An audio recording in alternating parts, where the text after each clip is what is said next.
What up, old guy crew? It is your favorite purple belt technique translator, Huddy.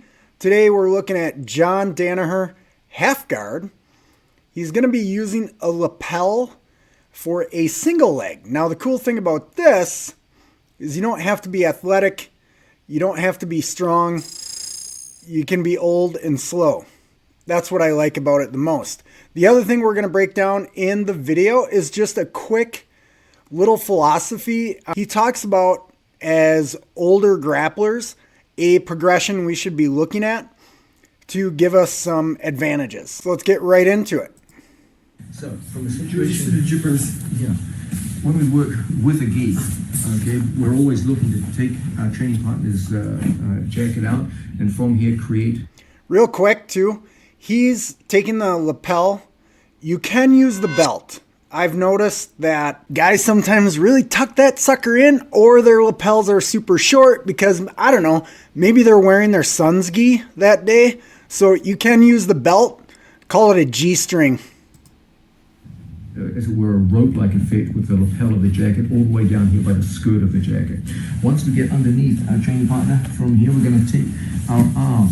I can't have my arm here around the waist for this. We need our wrist where the buttocks meet the hamstring. And we're going to feed that lapel all the way through and feed it across with our hand and get a good grip. Again, lapel or belt? Now, lapel is better. From here, we're obsessed with the idea of hooking onto our training partner's leg. But because you've used your training partner's jacket in this way, we can start to relinquish this. There's no need for us to connect so strongly with our leg here. We can take that outside hook away, and from here we can start coming up.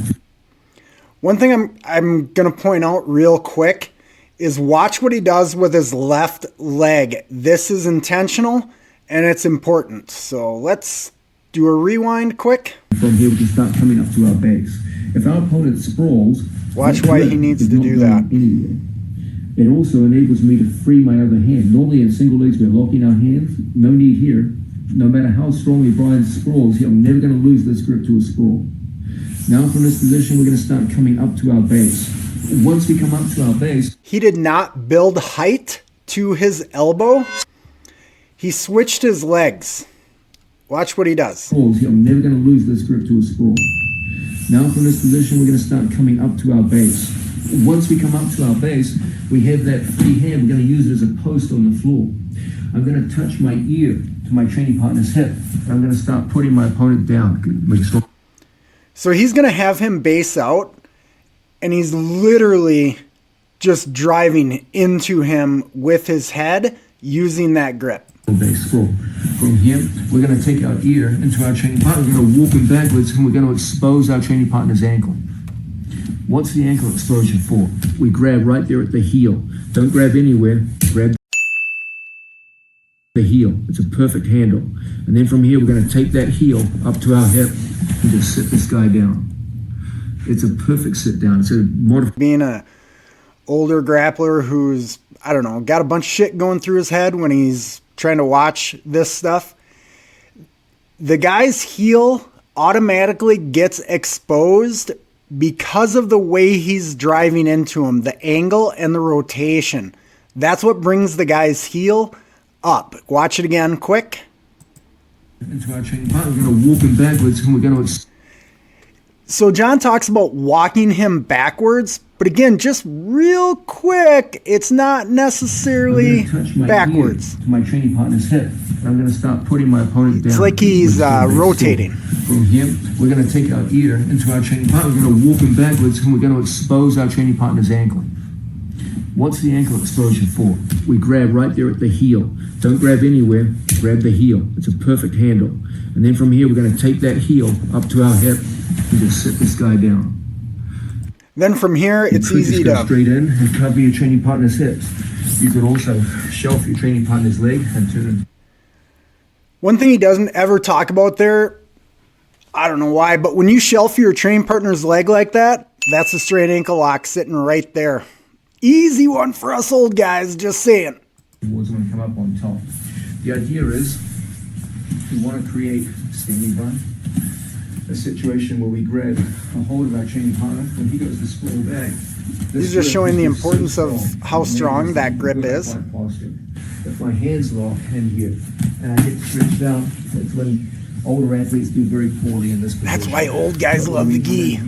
We lock up with our man and he goes to We can grab shit. We're never going to lose this grip. Okay? And if we can get And I'm okay with that. into that exposed ankle position down to a hip, just catch that foot, he's coming down every single time. Okay? So it's a fairly standard. Just a couple minutes, he's going to talk about old guy progression, and then he's going to show how he enters into ashigarami and X-guard. 2 examples, and we're wrapped up. So the basic idea is, as much as possible, drag them down into half guard situations and cook them in half guard. If you're getting tired and you feel the other guy just has, even in half guard, you can't restrain his movement, work to close guard. If you lose control of them, so they go into standing position, then favor ashigarami as an initial connection, and X-guard is the tightest connection on a standing opponent to start disrupting their balance. John, can I ask you just to show one example of how you would connect either to the ashigarami or to the X-guard? Absolutely, sure. Let's say out of half guard Or an older situation. player, right? Yeah. Let's say we're working in half guard down here on the floor, and we get to our favorite position just like so, and we feel like we've given it a good honest try, we've worked from half guard, it's just not working, and we want to make a connection to, say for example, X guard. Well, a good way for us to do that would be to shift from a conventional half guard into a deep half guard situation where we take our legs and come out in this direction here. Now we just pommel our foot through underneath our training partner, and there's our X guard ready to fly. And from here, so many ways for us to operate out of X guard and start putting people down. So this would be a common sense So, way. and the ashigarami, you also creates the connection through half guard, or it's... Yeah, absolutely. Can I see one Yeah, drum? absolutely. Sorry. Let's say, for example, Now we're showing ashi. we're in half guard, and like so. And from here we go into a knee shield. From any kind of knee shield, we'll always try to go in transition here Okay. to half butterfly. Yeah, From that's half perfect. butterfly, it's always a simple matter of just doing it through, and now Beautiful. the right way. It's one of my favorite transitions. No, There's always a path between them. No, that's awesome. And the... So what we covered there was some half guard single leg using the lapel. There's other things you can do there, remember? And then we just had John talk about what old guys should be looking at. And that's actually very helpful if you ask this old guy. Appreciate you checking out the video. If you have any comments, drop them. Maybe like the video. And as always, consider subscribing. We'll see you at the next breakdown.